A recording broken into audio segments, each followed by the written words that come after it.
Hello and welcome back to HardReset.Info. In this video, I will answer the question: does Logitech MX Master 4 have an on and off switch? Let's begin. And the answer to that question is, yeah, obviously it does. It is indeed the wireless device, so it would be pretty stupid for it to not have the on and off switch.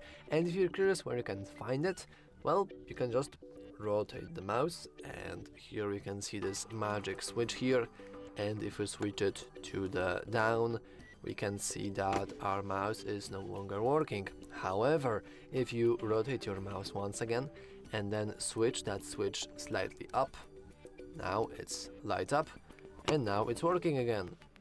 So yeah, you can save your battery thanks to this. And that's all for this video. If you found it useful, make sure to leave a like, subscribe, and as always, thanks for watching. See you next time.